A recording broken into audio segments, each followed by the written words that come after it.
Afternoon everyone. हाँ अच्छा छात्रों,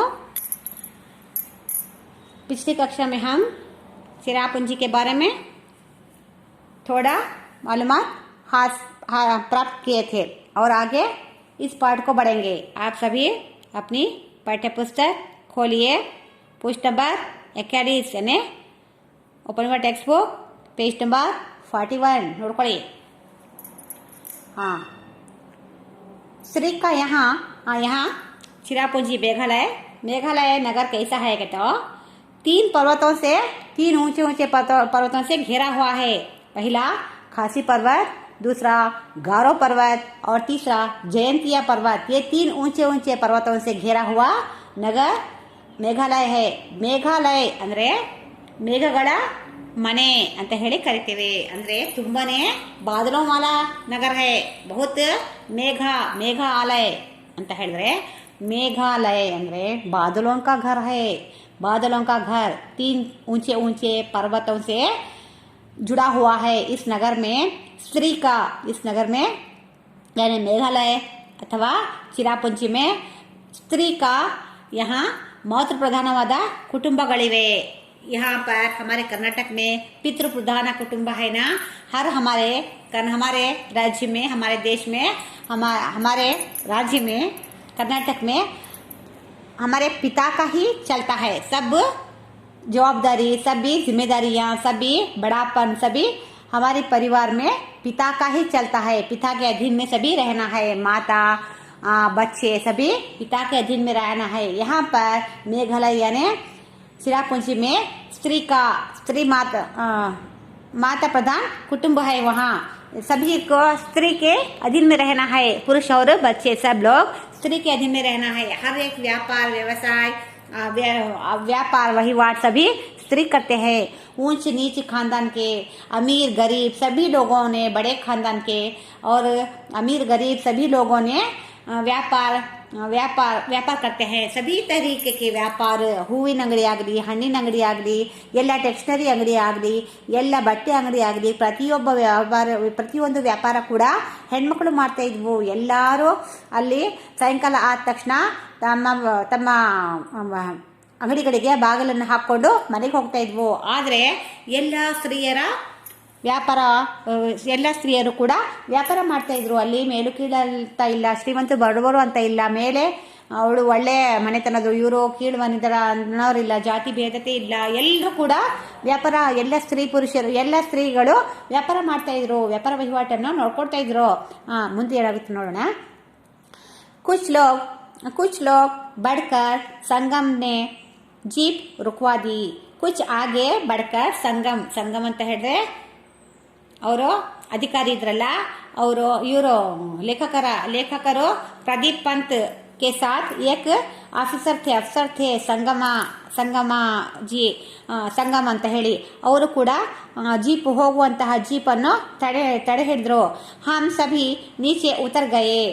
सामने दिखाई पड़ रहा है नहोशंगा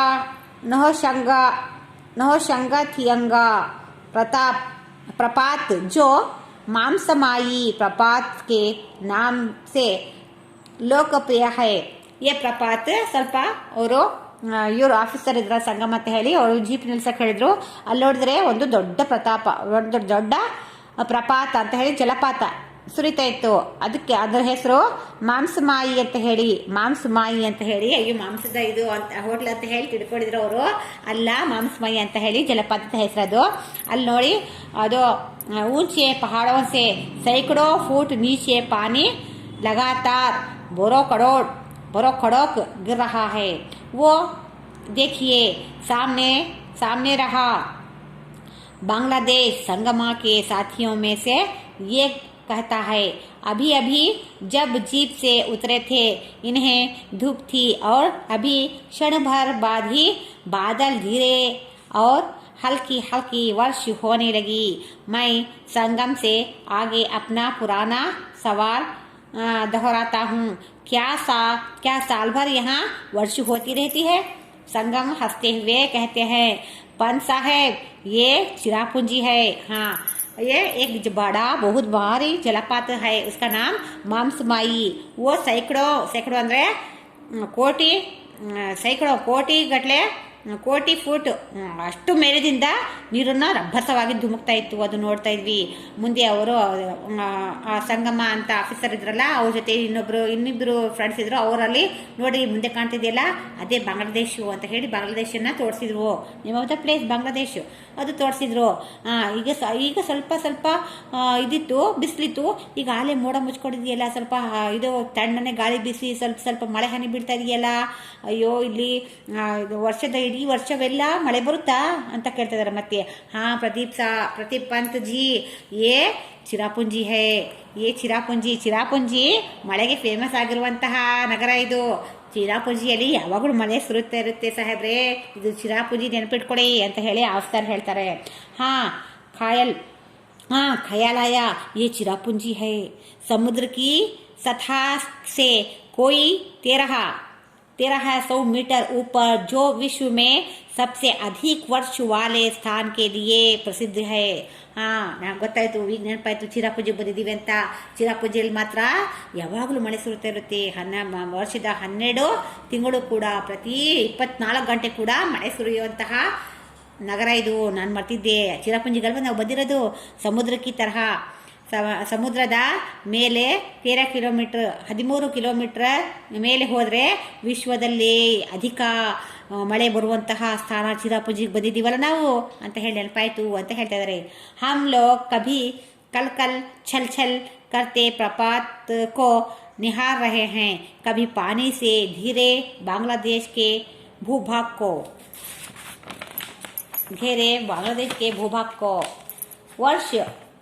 वर्ष फिर बंद हो गई है, धूप फिर खिल आई है. ಸ್ವಲ್ಪ ಹೊತ್ತಿಗೆ ಮಳೆ ಬರ್ತಾ ಇದೆ, ಸ್ವಲ್ಪ ಹೊತ್ತಿಗೆ ಹನಿ ಬೀಳ್ತಾ ಇದ್ದಾವೆ, ಮಳೆ ಹನಿ ಬೀಳ್ತದೆ, ಸ್ವಲ್ಪ ಹೊತ್ತಿಗೆ ತಣ್ಣನೆ ಗಾಳಿ ಬರ್ತಾ ಇದೆ, ಸ್ವಲ್ಪ ಹೊತ್ತಿಗೆ ಎಡೆ ಬಿಸಿಲು ಬರ್ತಾ ಇದೆ. ಹೀಗೆ ಆಗ್ತಾ ಇದೆ. ಸ್ವಲ್ಪ ಹೊತ್ತು ಗಾಳಿ, ಸ್ವಲ್ಪ ಹೊತ್ತು ಮಳೆ, ಸ್ವಲ್ಪ ಹೊತ್ತು ಗಾಳಿ, ಸ್ವಲ್ಪ ಹೊತ್ತು ಮಳೆ, ಸ್ವಲ್ಪ ಹೊತ್ತು ಬಿಸಿಲು, ಹಾಗೇ ಆಗ್ತಾ ಇದೆ. ಚೇಂಜಸ್ ಆಗ್ತಾ ಇದೆ ಕ್ಲೈಮೇಟು.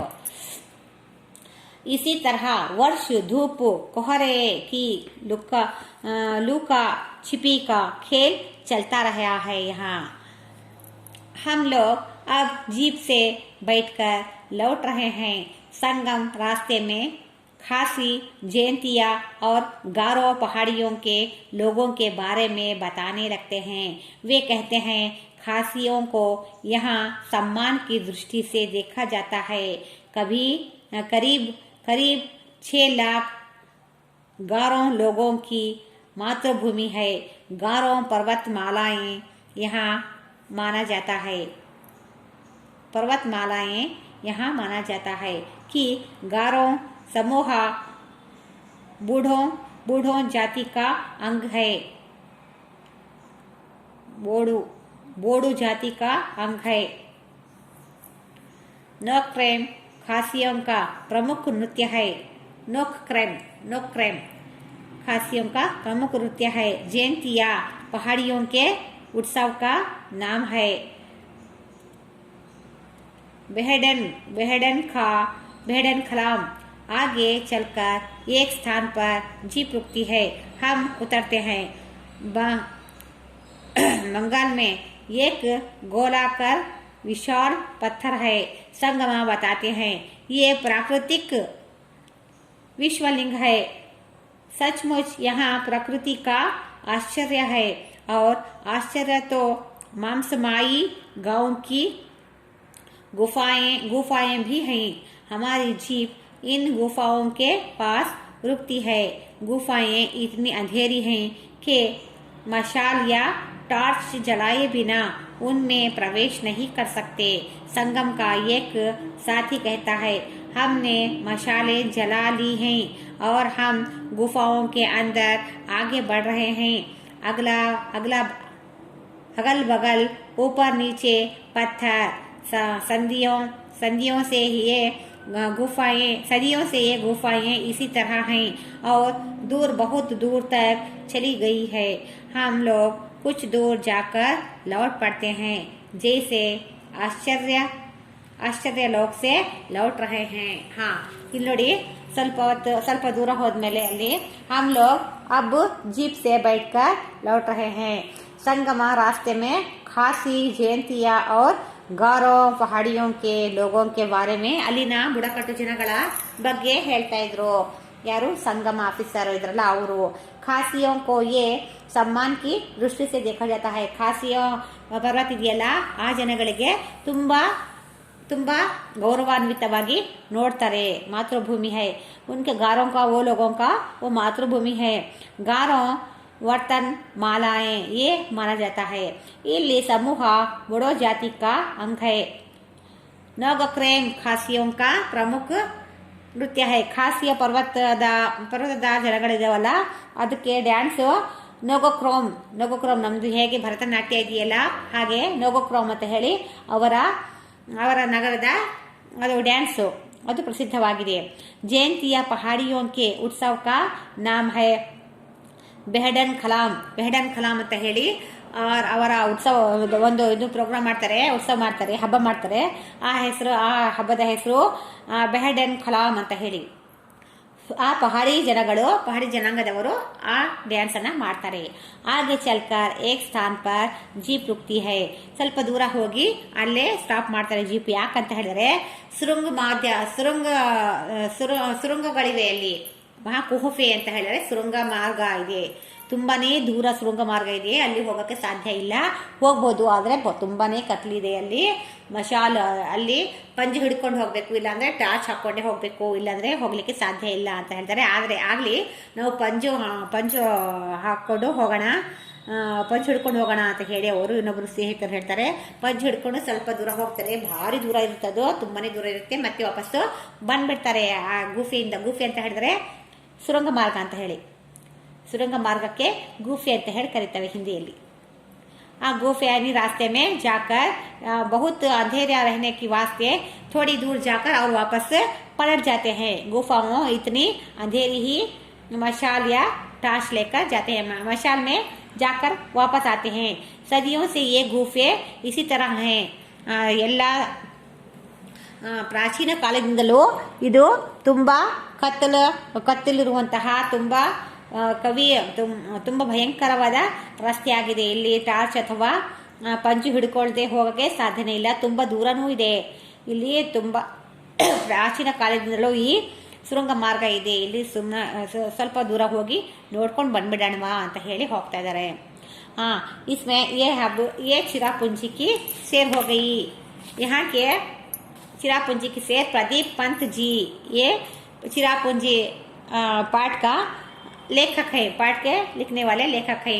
वो एक बार चिरापुंजी शहर को मेघालय शहर को यात्रा गए थे, उसके बारे में हम सभी को एक थोड़ा सा मंजर दिखा रहे हैं। चिरापुंजी के बारे में बहुत अधिक बारिश होती है। पूरे भारत देश के पूरे विश्व में बहुत बारिश होने वाली जगह अंदर चिरापुंजी, बहुत अधिक बारिश होती है।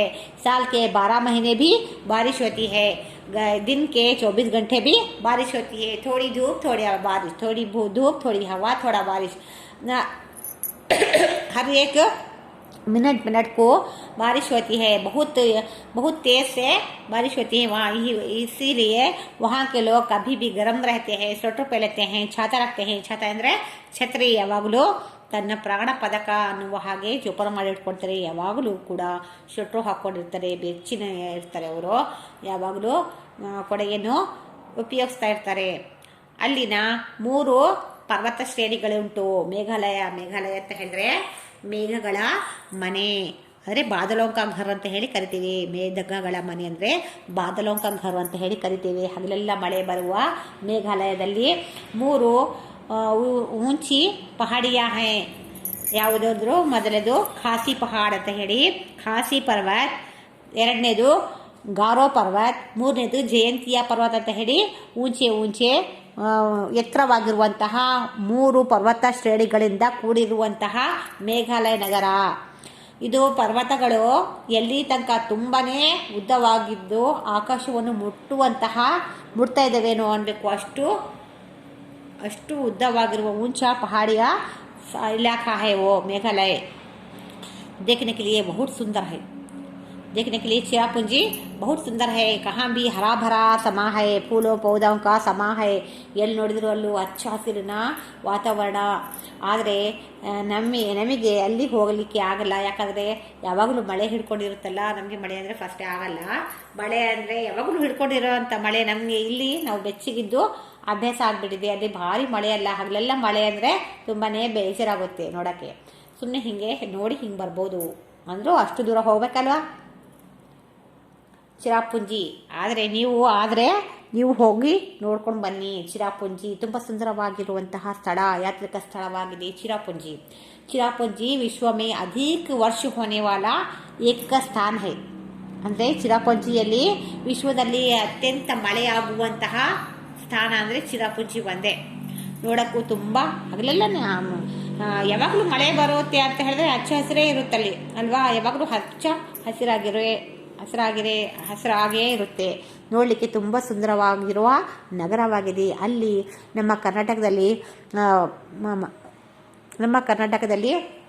ಪಿತೃಪ್ರಧಾನ ಕುಟುಂಬ ಆಗಿದೆ.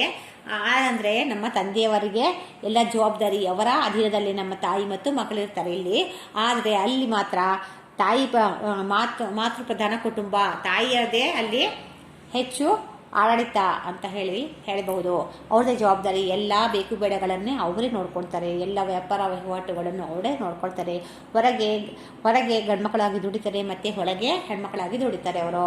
ಹೆಣ್ಮಕ್ಳು ಎಲ್ಲ ಕಡೆಗಳಲ್ಲಿ ಹೂವಿನ ಅಂಗಡಿ ಆಗಲಿ, ಹಣ್ಣಿನ ಅಂಗಡಿ ಆಗಲಿ, ಎಲ್ಲ ಮೀನು ಎಲ್ಲನೂ, ಬಟ್ಟೆ ಅಂಗಡಿ ಆಗಲಿ, ಮೀನು ಮಾಂಸ ಅದೆಲ್ಲ ಯಾವುದು ನೋಡಿದ್ರೂ ಕೂಡ ಎಲ್ಲ ಅಂಗಡಿಗಳಲ್ಲಿ, ದಿನಸಿ ಅಂಗಡಿಯಲ್ಲಿ ಎಲ್ಲಿ ನೋಡಿದ್ರೂ ಕೂಡ ಹೆಣ್ಮಕ್ಕಳೇ ವ್ಯಾಪಾರ ಮಾಡುವಂತಹ ಸ್ಥಳಗಳು. ಹೆಣ್ಮಕ್ಕಳಿಗೆ ತುಂಬಾ ಗೌರವ ಕೊಡ್ತಿದ್ರು ಅಲ್ಲಿ. ಹೆಣ್ಮಕ್ಕಳೇ ಪ್ರಧಾನವಾಗಿರುವಂತಹ ತನ್ನ ಮನೆಯಲ್ಲಿ ಹೆಣ್ಮಕ್ಕಳೇ ಪ್ರಧಾನ. ಅಂದರೆ ಅವ್ರ ಮಾತೇ ಶ್ರೇಷ್ಠವಾದು. ಗಂಡ್ಮಕ್ಕಳು, ಮಕ್ಕಳು, ಮೊಮ್ಮಕ್ಕಳು ಎಲ್ಲ ಅವ್ರ ಮಾತಲ್ಲೇ ಇರ್ತಿದ್ರು. ಇಲ್ಲಿ ನಮ್ಮ ಕುಟುಂಬ ಹೇಗೆ ಪಿತೃಪ್ರಧಾನ ಕುಟುಂಬ ಆಗಿದೆಯೋ ಅಲ್ಲಿ ಮಾತೃಪ್ರಧಾನ ಕುಟುಂಬ. ಅಲ್ಲಿ ಹೆಣ್ಮಕ್ಕಳಿಗೆ ಜಾಸ್ತಿ ಆದ್ಯತೆಯನ್ನು ಕೊಡ್ತಾಯಿದ್ರು. ಹೆಣ್ಮಕ್ಳು ಹೇಳುವಂಥ ಗಂಡ್ಮಕ್ಕಳು ಕೇಳ್ತಾಯಿದ್ರು. ಹೆಣ್ಮಕ್ಳೇ ಎಲ್ಲನೂ ವ್ಯಾಪಾರ ವಹಿವಾಟುಗಳನ್ನು ನೋಡ್ಕೊಳ್ತಾ ಇದ್ರು. ದುಡಿಮೆ ಎಲ್ಲ ಮಾಡ್ತಿದ್ರು ಹೊರಗಡೆ. ಗಂಡ್ಮಕ್ಳು ಹಾಗೆ ದುಡಿತಿದ್ರು. ಮನೆಯಲ್ಲಿ ಕೂಡ ಹೆಣ್ಮಕ್ಳು ಹಾಗೆ ಕೆಲಸ ಅಡುಗೆ ಮಾಡ್ತಾಯಿದ್ರು. ಸಾಯಂಕಾಲ ಆದ ತಕ್ಷಣ ಎಲ್ಲ ಬಾಗಿಲುಗಳಿಗೆ ಎಲ್ಲ ಶಾಪ್ಗಳು ಮುಚ್ಕೊಂಡು ಮನೆಗೆ ಹೋಗ್ತಿದ್ವು ಎಲ್ಲ ಹೆಣ್ಮಕ್ಳಿಗೆ ಮಾತ್ರ ಭಾರಿ ಗೌರವ ಕೊಡ್ತಿದ್ರು. ಮಾನ ಸಮ್ಮಾನ ದೇತೈತಿ. ಪಿತೃಪ್ರಧಾನವಾದ ಕುಟುಂಬ ಅಂತ ಹೇಳಿದ್ರೆ ಭಾರಿನೇ ಅವರಿಗೆ ಮಾನ ಸಮ್ಮಾನ ದೇತೈತಿ. ಭಾರಿ ಅವರಿಗೆ ಗೌರವ ಕೊಡ್ತಿದ್ರು. ಎಲ್ಲ ವಿಷಯಗಳು ಆಗಲಿ ಅವರೇ ಚರ್ಚೆ ಮಾಡಿ ಅವರೇ ನಿರ್ಣಯ ತಗೊಳ್ತಾ ಇದ್ರು ಹೆಣ್ಮಕ್ಳು. ಅಲ್ಲಿನ ಉಡುಪುಗಳೇ ಬೇರೆ, ಅಲ್ಲಿನ ವಾತಾವರಣನೇ ಬೇರೆ, ಅಲ್ಲಿನ ಉಡುಗೆ ತೊಡುಗೆಗಳೇ ಬೇರೆ, ಅಲ್ಲಿನ ಮಾತುಕತೆ, ರೀತಿ ನೀತಿ, ರಸ್ಮು ರಿವಾಜ್, ರೀತಿ ನೀತಿ, ಭೂಮಿ ಎಲ್ಲ ಬೇರೆ. ರೀತಿ ರಿವಾಜ್, ಪರ್ವ, ಉತ್ಸವ ಎಲ್ಲ ಬೇರೆ. ಅಲ್ಲಿನ ಹಬ್ಬ ಹರಿದಿನಗಳು ಬೇರೆ, ಮಾತು ನುಡಿ ನಡೆ ಎಲ್ಲ ಬೇರೆ, ರೀತಿ ನೀತಿ ಬೇರೆ, ಉಡುಪು ಪ್ರತಿಯೊಂದು ಬೇರೆ ಬೇರೆ ಚೇಂಜ್ ಆಗಿದ್ವು. ಅಲ್ಲಿ ಒಂದು ಭಾರಿನೇ ಇಲ್ಲಿ ನೋಡಿದ್ರೆ ತುಂಬಾ ಅಲ್ಲಿ ತುಂಬ ಗಜಾಂತರ ವ್ಯತ್ಯಾಸವಾಗಿತ್ತು. ಆದರೆ ತುಂಬ ಗೌರವ ಕೊಡ್ತಿದ್ರು. ಎಲ್ಲ ಅವ್ರ ಮಾತೇ ಶ್ರೇಷ್ಠ, ಅವ್ರ ಮಾತೇ ಪ್ರಧಾನವಾಗಿರೋದು ಹೆಣ್ಮಕ್ಳು. ಇಲ್ಲೇ ನಾವು ಗಂಡ್ಮಕ್ಳ ಅಧೀನದಲ್ಲಿದ್ದೇ ಇಷ್ಟು ಮಾಡ್ತೀವಿ. ಅಲ್ಲಿ ಹೆಣ್ಮಕ್ಳಿದೆ ರಾಜ್ಯ, ಹೆಣ್ಮಕ್ಳಿದೆ ಕಾರ್ಬಾರ್ ಅಂತ ಹೇಳಿದ್ರೆ ಎಷ್ಟು ಮೆರಿತಾ ಇರ್ಬೋದು ಹೆಣ್ಮಕ್ಳಲ್ಲಿ ಅಲ್ವಾ. ತುಂಬಾ ಇದರಿಂದ ಇರ್ಬೋದಲ್ಲ ಹೆಣ್ಮಕ್ಳು. ಇಲ್ಲಿ ಗಂಡ್ಮಕ್ಳ ಅಧೀನದಲ್ಲಿದ್ದೇ ಕೂಡ ಮಾತು ಕೇಳಲ್ಲ. ಅಷ್ಟು ಸ್ವೇಚ್ಛೆ, ಅಷ್ಟು ಇದು ಮಾಡ್ತೀವಿ, ಆರ್ಡ್ರ್ ಮಾಡ್ತೀವಿ. ಅಲ್ಲಿ ಹೆಣ್ಮಕ್ಳಿದೆ ರಾಜ್ಯ ಅಂದರೆ ಹೆಂಗಿರ್ಬೋದು ಹೆಣ್ಮಕ್ಳು ಅಲ್ಲಿ ಅಲ್ವಾ. ಅಲ್ಲಿ ಪಿತೃಪ್ರಧಾನವಾದ ಕುಟುಂಬ ಅಲ್ಲ, ಅಲ್ಲಿ ಮಾತೃಪ್ರಧಾನವಾದ ಕುಟುಂಬ. ಆದ್ದರಿಂದ ಹೆಣ್ಮಕ್ಳಿಗೆ ತುಂಬ ಆದ್ಯತೆ ಕೊಡ್ತಾರೆ. ತುಂಬಾ ಅವರಿಗೆ ಸೂಪರ್ ಪವರ್ ಆಗಿ ಕೊಡ್ತಾರೆ. ಅವರಿಗೆ ಸುಪ್ರೀಂ ಪವರ್ ಅಂತ ಹೇಳಕ್ಕೆ ಸಾಧ್ಯ ಆಗುತ್ತೆ. मातृसत्तात्मक पारिवारिक व्यवस्था है वहाँ पर, इसलिए मणिपुर की राजधानी इंफाल में भी यही सब देख सकते हैं. मणिपुरी राजधानी ಯಾವುದು ಇಂಫಾಲ್ನಲ್ಲೂ ಕೂಡ ಮಾತೃಪ್ರಧಾನ ಕುಟುಂಬ. ಅಲ್ಲೂ ಕೂಡ ಹೆಣ್ಮಕ್ಳಿಗೆ ಕೆಲಸ ಮಾಡ್ತಾರೆ. ಹೆಣ್ಮಕ್ಳಿಗೆ ಜಾಸ್ತಿ ಆದ್ಯತೆಯನ್ನು ಕೊಡ್ತಾರೆ. ಚಿರಾಪುಂಜಿಯಲ್ಲೂ ಕೂಡ ಹಾಗೆ. ಭಾರಿ ಶ್ರೀಮಂತಿದ್ದಾರೆ. ಚಿರಾಪುಂಜಿ ಹೈ ಸಮೃದ್ಧಿ ಕಿ ಸತಹಾ ಸೆ, ಸಮೃದ್ಧ ಸದಾ ಯಾವಾಗಲೂ ಮಳೆ ಬರುತ್ತೆ, ಚೆನ್ನಾಗಿ ಬೆಳೆ ಆಗುತ್ತೆ, ಚೆನ್ನಾಗಿ ಎಲ್ಲ ವ್ಯಾಪಾರ ಎಲ್ಲ ಆಗ್ತಾ ಇದೆ. ಅಲ್ಲಿ ಅವರು ಮಳೆಗೆ ಅಲ್ಲಿನ ವಾತಾವರಣಕ್ಕೆ ತಕ್ಕಂತೆ ಅಡ್ಜಸ್ಟ್ ಆಗಿದ್ದಾರೆ. ಅವರು ಇಲ್ಲಿ ಬಂದರೆ ಅವರಿಗೆ ತುಂಬಾ ಇರೋಕ್ಕಾಗಲ್ಲ ಅನಿಸುತ್ತೆ, ತುಂಬಾ ಇದು ಸೆಕೆ ಆಗುತ್ತೆ ಅವರಿಗೆ. ಅಂದರೆ ಅಲ್ಲಿ ಕೂಲ್ಡಾಗಿದ್ದು ಅಭ್ಯಾಸ ಆಗಿಬಿಟ್ಟಿದೆಯಲ್ಲ, ಇಲ್ಲಿ ಬಂದರೆ ಅವ್ರಿಗೆ ತುಂಬಾ ಸೆಕೆ ಆಗುತ್ತೆ. ಅದಕ್ಕೆ ಅವರು ಉಡುಗೆ ತೊಡುಗೆ ಎಲ್ಲ ಚೇಂಜ್ ಆಗಿರುತ್ತೆ ಇಲ್ಲಿ ಬಂದಮೇಲೆ ಅಲ್ವಾ. ನಾವು ನೋಡ್ತಾ ಇರ್ತೀವಿ ಇಲ್ಲಿ, ಅಥವಾ ನಾವು ಟೂರಿಗೆ ಹೋಗಿದ್ರೆ ಟೂರಿಸಮಿಗೆ ಅವರು ಬಂದಿರ್ತಾರಲ್ಲ ಔಟ್ ಆಫ್ ಕಂಟ್ರಿ ಅವರು, ಅಲ್ಲಿ ಅವರಿಗೆ ನಾವು ನೋಡ್ಬೋದು ಅವರಿಗೆ ಅಲ್ವಾ. ಅವರು ಡ್ರೆಸ್ಸಸ್ ಆಗಲಿ, ಮಾತಾಡೋ ಶೈಲಿ ಆಗಲಿ, ನಡೆಯುವಂಥ ಶೈಲಿ ಆಗಲಿ, ಅವರ ಆಕಾರ ಆಗಲಿ ನಮ್ಮಿಂದ ಭಿನ್ನವಾಗಿರ್ತಾರೆ. ಅವರು ತುಂಬಾ ಭಿನ್ನವಾಗಿರ್ತಾರಲ್ವಾ. ಅವರ ಆಚಾರ ವಿಚಾರ ಆಗಲಿ, ಉಡುಗೆ ತೊಡುಗೆ ಆಗಲಿ, ಅವರ ಆಕಾರವಾಗಲಿ ಬೇರೆ ಥರನೇ ಇರುತ್ತೆ. ಮಾತು ರೀತಿ ನಡೆ ನುಡಿ ಎಲ್ಲನೂ ಚೇಂಜ್ ಆಗಿರುತ್ತೆ. ನಮ್ಮ ಕರ್ನಾಟಕದವರ ಹಾಗೆ ಸಾಫ್ಟ್ ಆಗಿರಲ್ಲ, ಅವರು ತುಂಬಾ ಒಂಥರ ಇರ್ತಾರೆ ಅಲ್ವಾ. ಇಷ್ಟೆಲ್ಲ ನಾವು ಚಿರಾಪುಂಜಿಯಿಂದ ತಿಳ್ಕೊಡ್ವು ಅಲ್ವಾ. ಮಣಿಪುರ ಮತ್ತು ಚಿರಾಪುಂಜಿ, ಮೇಘಾಲಯ ಇವೆಲ್ಲ ನಾವು ಹೋಗಿದ್ದೀವೇನೋ, ನಮ್ಮ ಕಣ್ಣಿಂದ ನಾವು ನೋಡ್ತಿದ್ದೀವೇನೋ ಅನ್ನಷ್ಟು ಚೆನ್ನಾಗಿ ಅವರು ವರ್ಣಿಸಿದ್ದಾರೆ. प्रदीप पंत जी ने बहुत सुंदर अंदाज से, बहुत अच्छे अंदाज से अपने चिरापुंजी की यात्रा के बारे में बहुत अच्छे अंदाज से यहाँ पर वर्णन किया है. हम सभी को दिखाया है चिरापुंजी की खूबसूरती, सुंदरता सभी हमको दिखाया गया है. ನಾವು ಯಾವಾಗಲಾದರೂ ಚಿರಾಪುಂಜಿಗೆ ಹೋಗೋಣ ಇನ್ಶಾಲ್ಲಾ. ನಾವು ಯಾವಾಗಲೂ ಚಿರಾಪುಂಜಿಗೆ ಹೋಗೋಣ. ನೀವೆಲ್ಲೂ ಹೋಗಿ ಬನ್ನಿ ಚಿರಾಪುಂಜಿಗೆ. ನೀವು ಯಾತ್ರೆ ಹೋಗ್ತಿರಲ್ಲ, ಟ್ಯೂರಿಗೆ ಹೋಗ್ತಿರಲ್ಲ, ಆವಾಗ ಚಿರಾಪುಂಜಿಗೆ ನೋಡ್ಕೊಂಡು ಬನ್ನಿ. ತುಂಬ ಸುಂದರವಾಗಿರುವಂಥ ಸ್ಥಳ. ಒಂದೆರಡು ಛತ್ರಿ ತಗೊಂಡೋಗಿ ಮೊದಲೇ. बहुत अच्छा. अब चिरापुंजी के बारे में बहुत से मालूमात प्राप्त करे हैं. इसके कठिन शब्द लिख कर लाओ. उमंड घुमंड. उमंड घुमंड ಅಂದ್ರೆ ತಿರ್ಗಮುರ್ಗ. ಚಾರೋ ಓರ್ ಸೆ ಗಿರ್ನಾ. ಉಮಂಡ್ ಘುಮಂಡ್ ತಿರ್ಗಾ ಮುರ್ಗ ಹೆಂಗೆ ಬೇಕು ಹಾಗೆ ನೀರು ಬೀಳುತ್ತಲ್ಲ, ಉಮಂಡ್ ಘುಮಂಡ್ ಅಂತ ಹೇಳಿ ಹೆಂಗೆ ಬೇಕು ಧಬ ಧಬ ಧಬ ಆ ಕಡೆಯಿಂದ ಈ ಕಡೆ ಚಾರೋರ್ 4 ಕಡೆಯಿಂದ ಧಬ ಧಬ ಧಬ ಧಬ ಸುರಿಯುತ್ತಾ ಇರುತ್ತಲ್ಲ, ಅದಕ್ಕೆ ಉಮಂಡ್ ಘುಮಂಡ್ ಅಂತ ಹೇಳಿ ಕರಿತೀವಿ. ಏಕಚಿತ್ರ ಏಕತ್ರಿತ್ ಹೋನ ಛಾನ. ಹರಿತಿಮ ಹರಿಯಾಲಿ. ಹರಿತಿಮ ಅಂತ ಹೇಳಿದ್ರೆ ಹರಿಯಾಲಿ ಅಂದರೆ ಹಚ್ಚ ಹಸಿರು ಇದು ಹುಲ್ಲಿರ್ತಾವಲ್ಲ, ಅದಕ್ಕೆ ಹರಿಯಾಲಿ ಅಂತ ಹೇಳಿ ಕರಿತೀವಿ. ಹರಾಪನ್ ದಖಾಂತ್. ಪೇಡ್ ವೃಕ್ಷ. ಪಟಾಭರ. ಪಟ ಅಂದರೆ ಭರ. ಬೂಂದ್ ಬೂಂದಿ ವರ್ಷ. ಬೂಂದ್ ಬೂಂದಿ ಅಂದರೆ ಮಳೆ ಹನಿ ಸುರಿತಾ ಇದ್ದೇವೆ ಅಂತ ಹೇಳಿ ಬೂಂದ್ ಬೂಂದಿ. ಬಾದಲೋನ್ ಸೆ गिरने वाली जल की बूंदें. खपत माल की बिक्री. पन बिजली. जल विद्युत. पन बिजली ಅಂದರೆ ವಿದ್ಯುತ್ ಶಕ್ತಿ. ನಿರಾಹರಣ. ಧ್ಯಾನಪೂರ್ವಕ देखना. ನಾವು ಸುಮ್ಮನೆ ನೋಡ್ತೀವಲ್ಲ, ನೋಟಕ್ಕೂ ವೀಕ್ಷಣೆಗೂ ವ್ಯತ್ಯಾಸ ಇದೆ. ನಾವು ಸುಮ್ಮನೆ ನೋಡಿ ಸುಮ್ಮನೆ ಆಗ್ತೀವಲ್ಲ, ಅದು ನೋಟ ಅಂತ ಹೇಳ್ತೀವಿ. ಸುಮ್ಮನೆ ಅದಕ್ಕೆ ಅಬ್ಸರ್ವ್ ಮಾಡ್ತೀವಲ್ಲ, ಅದು ನಿರೀಕ್ಷಣೆ ಮಾಡುವುದು. ಅದೇ ಅಬ್ಸರ್ವ್ ಮಾಡ್ತೀವಲ್ಲ, ಅದು ನಿರೀಕ್ಷಣೆ ಮಾಡುವುದು ಅಂತ ಹೇಳಿ. ಧ್ಯಾನಪೂರ್ವಕ देखना. ध्यान से देखना. ध्यानपूर्वक देखना. कोहरा धुंध. कोहरा अंचल प्रांत. सीमा का समीपवर्ती भाग. ವರ್ಚಸ್ವ. ಅಧಿಪತಕ್. ಪ್ರಾಬದ್ಯ. ಘುಸ್ನ ಪ್ರವೇಶ ಮಾಡೋದು, ನುಗ್ಗದು ಅಂತ ಘುಸ್ನ ಅಂದರೆ. ಭೀತರ್ ಜಾನ. ಭೀತರ್ ಜಾನ ಅಂದರೆ ಒಳಗೆ ಹೋಗೋದು. ತಮಾಮ್ ಸಾರ. ತಮಾಮ್ ಅಂದರೆ ಸಾರ ಎಲ್ಲ ಅಂತ ಹೇಳಿ ತಮಾಮ್. ಇವೆಲ್ಲ ಉರ್ದು ವರ್ಡ್ಸ್ ಇವು. ಸಾರ ತಮಾಮ್ ಇವೆಲ್ಲ Urdu words. Hindi plus Arabic plus Farsi ಇವೆಲ್ಲ 3 ಮಿಶ್ರಣದಿಂದ ಉರ್ದು ಆಗಿರೋದು. ತುಂಬಾ ಕಷ್ಟ ಉರ್ದು ತುಂಬಾ ಕಷ್ಟ. ಹಿಂದಿ ಅರೇಬಿಕ್ ಫಾರ್ಸಿ ಸೇರಿ ಉರ್ದು ಆಗಿರೋದು. ಅದಕ್ಕೆ ಹಿಂದಿಯಲ್ಲಿ ಕೂಡ ಒಂದೊಂದು ಉರ್ದು ವರ್ಡ್ಸ್ ಕೊಟ್ಟಿದ್ದಾರೆ. ಸಾರಾ ಅಂದರೆ ಎಲ್ಲ ಅಂತ ಹೇಳಿ, ತಮಾಮ್ ಅಂದರೂ ಕೂಡ ಎಲ್ಲ ಅಂತ. ಸಾರಾ ಮತ್ತು ತಮಾಮ್ ಇವೆರಡು ಉರ್ದು ವರ್ಡ್ಸ್, ಸಮಸ್ತ ಅರ್ಥ. ಸೌಧ क्रय विक्रय की वस्तु या माल. बेहचक निस्संकोच मोड़ रास्ते, मोड़ ಅಂದರೆ रस्ते. आदि का घुमावदार स्थान. प्रपात ऊंचे स्थान से गिरने वाली जलधारा को ಪ್ರಪಾತ ಅಂತ ಹೇಳ್ಕೊಳ್ತೀವಿ. ಮೇಲೆ ತುಂಬನೇ ಎತ್ತರವಾದಂತಹ ಸ್ಥಳದಿಂದ ಧುಮುಕುತ್ತಿರುವ ನೀರಿಗೆ ನಾವು ಪ್ರಪಾತ ಅಂತ ಹೇಳಿ ಕರಿತೀವಿ. बोरोक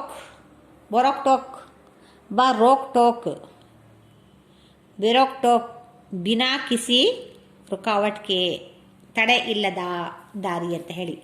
ಚುಕಾ छिपी. ಆಂಕ್ ಮಿಚೇಲಿ ಅಂತ ಹೇಳಿದ್ರೆ ಕಣ್ಮುಚ್ಚಾಲೆ. ಅಂದರೆ ಸ್ವಲ್ಪ ಇಷ್ಟಕ್ಕೆ 1-2 ನಿಮಿಷ ಮಳೆ ಬಂತು, ಹಿಂದಿನೇ ಬಿಸಿಲಿರುತ್ತಲ್ಲ, ಅದಕ್ಕೆ ಕಣ್ಮುಚ್ಚಾಲೆ ಅಂತ ಹೇಳಿ ಕರಿತೇವೆ. सस्ता किसी वस्तु का ऊपरी भाग.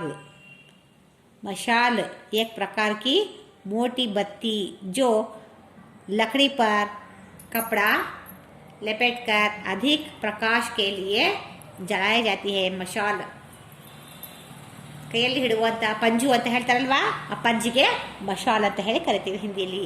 ಪಂಜು ಹಿಡಿತೀವಲ್ಲ ನಾವು, ಒಂದು ಕಟ್ಟಿಗೆಗೆ ದಪ್ಪದಾಗಿ ಬಟ್ಟೆ ಕಟ್ಟಿ ಅದು ಸೀಮೆಣ್ಣೆಯಲ್ಲಿ ಒತ್ತಿ ಹಿಡಿತೀವಲ್ಲ, ಅದಕ್ಕೆ ನಾವು ಪಂಜು ಅಂತ ಹೇಳಿ ಕರಿತೀವಲ್ಲ, ಅದೇ ಮಶಾಲ್ ಅಂತ ಹೇಳಿ ಹಿಂದಿಯಲ್ಲಿ ಕರಿತೀವಿ. ಮಶಾಲ್. ಸುರಂಗ ಮಾರ್ಗಕ್ಕೆ ಗೂಫೆ ಅಂತ ಹೇಳಿ ಕರಿತೀವಿ. ಗೂಫಾ ಈ ರಾಸ್ತಾ ಅಂದರೆ ಸುರಂಗ ಮಾರ್ಗ ಅಂತ ಹೇಳಿ. ಸುರಂಗ ಮಾರ್ಗಕ್ಕೆ ಗೂಫಾಯಿ ರಾಸ್ತಾ ಅಂತ ಕರಿತೀವಿ. ಮಶಾಲ್ ಅಂತ ಹೇಳಿದರೆ ಪಂಜು ಅಂತ ಹೇಳಿ. ಪಂಜು ತುಂಬ ಕಠಿಣವಾದ ಶಬ್ದಗಳಿವೆ, ಅದರ शब्दार्थ लिख लो. फर्स्ट कवि परिचय लिखो, बाद में शब्द का अर्थ लिखो, बाद में क्वेश्चन आंसर लिखो. आप ही नोट्स तैयार करना है, मैं नहीं लिखाऊंगी. बार बोल रही हूँ. 8th to 9th वालों को नोट्स नहीं लिखाऊंगी. आप यूट्यूब में देखकर नोट्स तैयार कर लेना चाहिए. 6th मैं 7th वालों को, सिर्फ 7th वालों को नोट्स देती हूँ. आप बड़े बच्चे हो गए हैं, आप ही खुद नोट्स तैयार करने की कोशिश करो, सही ना? हाँ, देखो दीर्घ शब्दों को पाठ में से चुनकर लिखो. उमड़ते घुमड़ते, ऊंचा नीचा, रीति नियम, कल छल, अगला पिछला, ऊपर नीचे. मेघालय की राजधानी कौन सा है वो लिखो. चिरापुंजी शिलांग से डैश किलोमीटर पर है वो लिखो. चिरापुंजी की सड़कें ये भी पट्टी, ये मैच द फॉलोइंग करो. रोक ठोक विलोम हिचक बेहिचक बे ಅಂತ ಹೇಳಿ ಸೇರಿಸಬೇಕು. ಉಪಸರ್ಗ जोड़कर विलोम शब्द बनाइए. हिचक बेहिचक, रोक टोक बेरोक टोक, इज्जत बेइज्जत, रहम बेरहम, ईमान बेईमान, कसूर बेकसूर. रोक टोक ಅಂದರೆ ತಡೆ ಇಲ್ಲದ ಅಂತ. ಬೇರೋಕ್ ಟೋಕ್ ಅಂದರೆ ತಡೆ, ರೋಕ್ ಟೋಕ್ ಅಂದರೆ ತಡೆ, ಅಡೆತಡೆ ಇದೆ ಅಂತ. ಬೇರೋಕ್ ಟೋಕ್ ಅಂದರೆ ತಡೆ ಇಲ್ಲದ ಅಂತ. ಇಜ್ಜತ್ ಅಂದರೆ ಮರ್ಯಾದೆ, ಬೇಇಜ್ಜತ್ ಮರ್ಯಾದೆ ಇಲ್ಲದವ.